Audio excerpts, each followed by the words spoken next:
กาเวทได้ยอดมะพร้าวมาอีกแล้วจ้ายายวีก็เลยสิแกงแซ่บๆแล้วก็สิเอ็ดลาบปลาเนื้ออ่อนนำอีกอย่างนึงอ้ายคุณก็บอกว่ามื้อนี้สิมากินข้าวแรงนำเด้อก็เลยสิเอ็ดลาบปลาแซ่บๆกับแกงยอดมะพร้าวอ่อนให้อ้ายกินมื้อเช้าในอิตาเวนเราไปจ่ายตลาดคือเก่าแล้วพี่น้องแต่ว่าไปเห็นยอดมะพร้าวอ่อนเราก็เลยซื้อมาให้ยายวีแกงปันกินแล้วก็จะมีเมนูเสริมเข้ามาอีกก็คือนึ่งมันแล้วก็นึ่งถั่วอันนี้ก็คือผลงานที่ปลูกตามริมโขงมันแก้วเห็นว่าเป็นหัวน้อยๆแบบสีกะหวานเด้อส่วนทั่วดินก็เม็ดเต็มอยากสิบอกว่าเมนูนี้นะอิตาเวนเรามากมื้อนี้สิลาบปลาเป็นปลาหนังปลาเนื้ออ่อนมันเป็นปลาที่ยายวีเอามาเอ็ดโตจีนเนาะแต่ว่ามันเหลือมันโตใหญ่แห้งเนาะยายวีก็เลยจงไว้ครึ่งนึงเอาไว้ลาปันกันกินเนาะแต่นั้นก็ยังเหลือบ้าหลายๆส่วนนี้เป็นหัวและกระดูกมันก็ยังเหลืออีกอยู่จักว่าอีกมื้อใดบู้จะสิต้มกินส่วนแกงยอดมะพร้าวอ่อนยายวีก็สิแกงลักษณะแกงหน่อไม้ยายวีก็สิใส่น้ำใบยะนางแล้วก็ข้าวเบื่อพอแกงออกมาลักษณะคือแกงหน่อไม้เลยเนาะสะออนใบยะนางกับพวกแบบมันงามคักเนาะจ้าแกงยอดมะพร้าววันนี้ยายวีจะโชว์ฝีมือเองยายวีก็จะแกงใส่กระดูกหมูอ่อนเห็ดแล้วก็ฟักทองอ่อนด้วยจ้า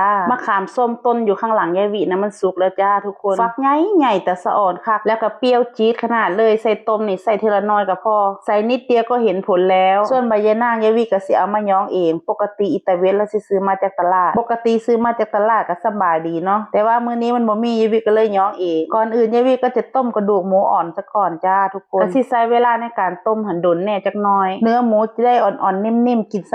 บายเนาะแล้วก็จะเอาเห็ดลงไปต้มพร้อมกระดูกหมูเลยเพราะว่าเห็ดมันก็น่าสุกน่าเปื่อยคือกันเนาะก็เลยเอาลงพร้อมกันเลยส่วนอิตาเวนแล้วก็ทำลาบปลาของหล่อนไปลาบปลาเนื้ออ่อนวันนี้ต้องอร่อยแน่ๆปลาตัวบักใหญ่พี่น้องเอ็ดโตจีนเทื่อนึงก็ยังบ่เบิดอยู่วันนี้ก็เลยเอาออกมาทำลาบกินซะเลยคุณน่ะเนื้อมันเบิ่งแม่พี่น้องตัวมันสิใหญ่ส่ำใดหลังจากเฮาเคี่ยวกระดูกหมูจนเปื่อยเรียบร้อยแล้วเฮาก็เอายอดมะพร้าวเทลงไปเลยเราก็จะต้มยอดมะพร้าวไปเรื่อยๆจ้าทุกคนจนมันสุกรสชาติของยอดมะพร้าวนี่มันสิออกหวานเนาะปกติเวลาแกงเฮาสิเอาขมมาใส่น้ำปกติเวลาแกงนี่เฮาก็สิหาหน่อหวายมาใส่น้ำเนาะเพราะว่าสิเอาขมมาตัดหวานก็เลยสิแกงออกเป็นขมน้อยๆเนาะก็เลยใส่หน่อหวายเข้าไปน้ำมันจะเป็นเมนูเฉพาะของมันเลยเวลาแกงยอดมะพร้าวอ่อนนี่ก็ต้องใส่หน่อหวายด้วยแต่ว่าวันนี้ยายวีไม่ใส่จ้ายายวีว่าแกงแบบสิกระแซบคือกันบ่ต้องเอาขมมาใส่กระแซบคือกันยายวีแกง2 ครั้งแล้วจ้าทุกคนเอามาแกงยามใดยายวีก็แกงลักษณะนี้แหละทุกคนก็บอกว่ามันแซ่บดีก็เลยบอกอิตาเวทว่าถ้าเห็นยอดมะพร้าวก็ให้ซื้อมาอีกแน่เด้อพอดีมื้อเช้านี้เห็นยอดมะพร้าวอ่อนเนาะอิตาเวทแล้วก็เลยซื้อมาให้ตลาดในอำเภอของเฮามันก็เป็นตลาด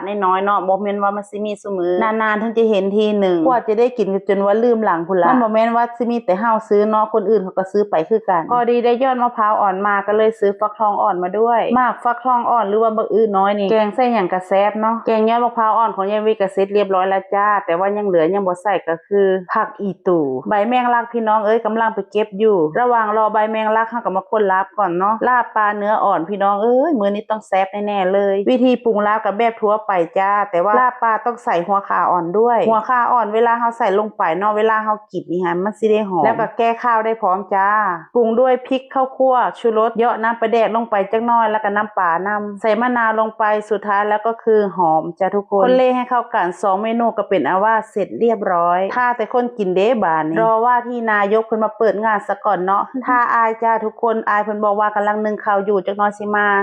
แกงของยายวีเป็นตาแซ่บขนาดจ้าทุกคนเข้มข้นขนาดเลยพอดีเลยอายเพิ่นก็มาฮอดพอดีแล้วจ้ามื้อนี้มีเมนูแบบบ้านๆก็เลยเอิ้นแม่ย่าเพิ่นมากินนำแม่ย่าเพิ่นก็สิมากินอาหารประเภทนี้เนาะประเภทบ้านเฮาแกงยอดมะพร้าวกับลาบปลาเนี่ยเป็นเมนูที่เพิ่นมักผุ่นยายปุงปิงก็มาฮอดพอดีวันนี้ก็เลยกินข้าวซุ่มกันอีกแล้วนี่แหละค่ำมาแรงมาบ้านยายวีก็เป็นลักษณะนี้กับข้าวเต็มโต๊ะเหมือนเดิมคนก็หลายคือเก่าจ้าทุกคนมีแต่เอื้อยๆอ้ายๆญาติพี่น้องกันทั้งนั้นมื้อใดว่าสิลดความอ้วนเนาะว่าสิบ่กินข้าวแรงนี่ก็อดบ่ได้จ้าเถื่อเบิ่งหุ่นของยายวีลดพี่น้องแต่จักหัวเนาะข้าวก็อ่อนพี่น้องกินยามใดก็ลืมอิ่มตลอดบางครั้งอ้ายเพิ่นก็บอกว่าบ่ต้องเอิ้นเด้อมื้อนี้ให้สิลดความอ้วนว่าซ่านแต่แล้วก็อดได้แค่มื้อเดียวแล้วเพิ่นก็ถามว่ามื้อแลงเฮาสิเฮ็ดหยังกินดี